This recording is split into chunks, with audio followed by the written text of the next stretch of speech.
You know, the biggest thing is preparation.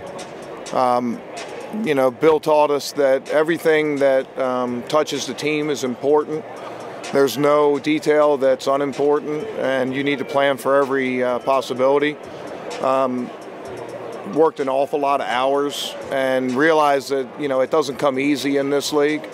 So, you know, I owe a lot of that to Bill, and, you know, the preparation that he showed and the detail that he showed sort of shaped the way that that my career and a lot of other careers went. Is there a Belichick play that you would love to pull out in the Super Bowl? No, everything's so tailored to what your team does, and schemes change so much over the years.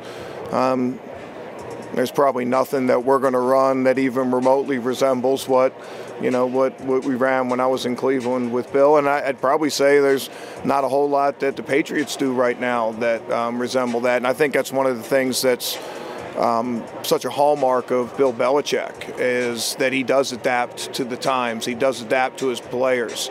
And, you know, it's a great lesson to learn. Here from New York Radio, what do you think the Giants should do with the number 2 pick? Should they take a quarterback? Would you like to see Eli out of the division? Man, I'll just keep it on the Patriots and the Eagles.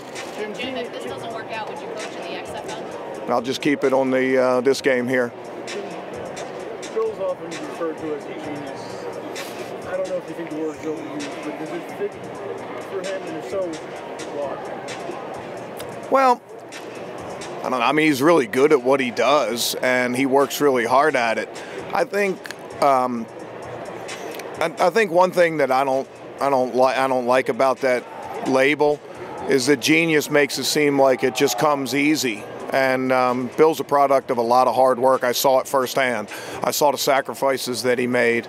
I saw you know, the work that he put into everything. And in this league, nothing's easy. And, you know, I mean, he's very good at what he does, and I think that stands on its own. You don't need to put any other label on it. This film's coming out at 30 for 39. If you're watching all the 2 Bills, I don't know. Nah, I haven't had a lot of time.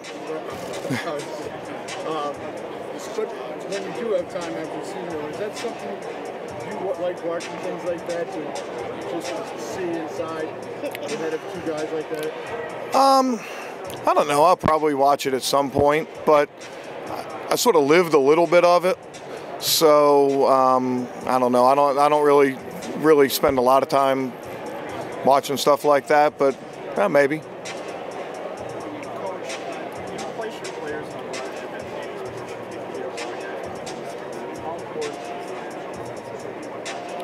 Well, I think it's not just defense, it's coaching. You know, you have schemes that you want to run, but schemes don't stand on their own.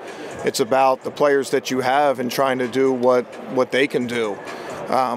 You know, I think it's a little bit like being a catcher calling a game for a pitcher. You can call for fastball all you want. If a guy doesn't have a good fastball that day or isn't a good fastball thrower, you're not going to call a good game. And I think that, you know, a good catcher keeps that in mind, a good coach keeps that in mind. What does Brady do better than anybody who's ever seen? Win.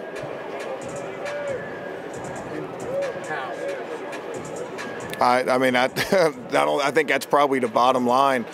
You know, quarterbacks particularly, I mean, coaches and quarterbacks are ultimately judged by wins and championships. And he's done an awful lot of both of them. Is it intimidating watching that tape?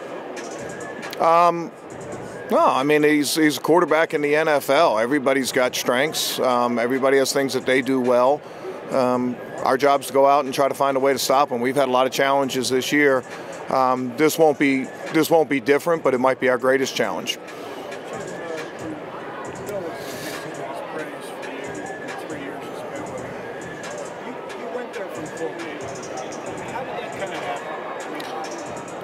Yeah, sort of strange way. I had been a grad assistant at Maryland and in Minnesota here.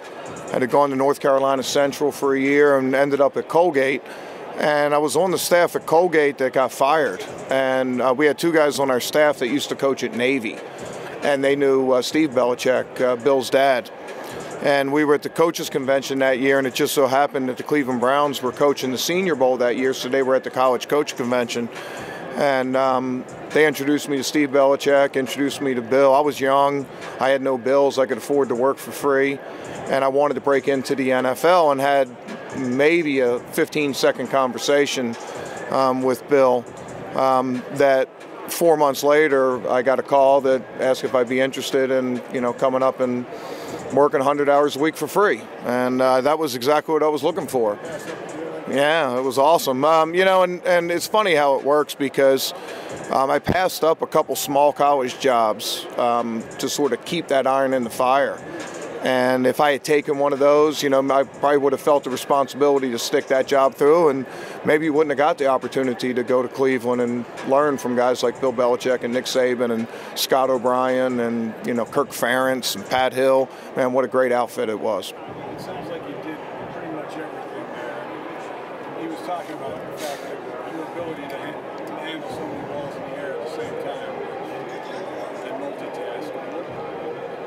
What did you generally do? Yeah, you name it. When I first got there, I was driving people to the airport. I was, making cigarette runs for secretaries. You could smoke in the building back then. That was awesome. But, it was anything. It was filing papers, but as soon as with Bill, as soon as he found out that you had some acumen, that you could do a good job, and for me in particular, Nick Saban found out that I had actually coached before. You do a good job at one thing, they give you a little bit more. One of the things that I'm incredibly grateful for is that I didn't start in coaching. I got to start in scouting.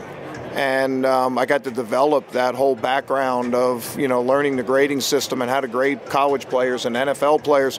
And, I still see the Patriots do the same thing now. They cross-train a lot of their guys. I think that's really important from a developmental standpoint. I think I developed as a coach a lot better as a result of having a background in scouting. And I owe a great debt to Bill for allowing me to do that.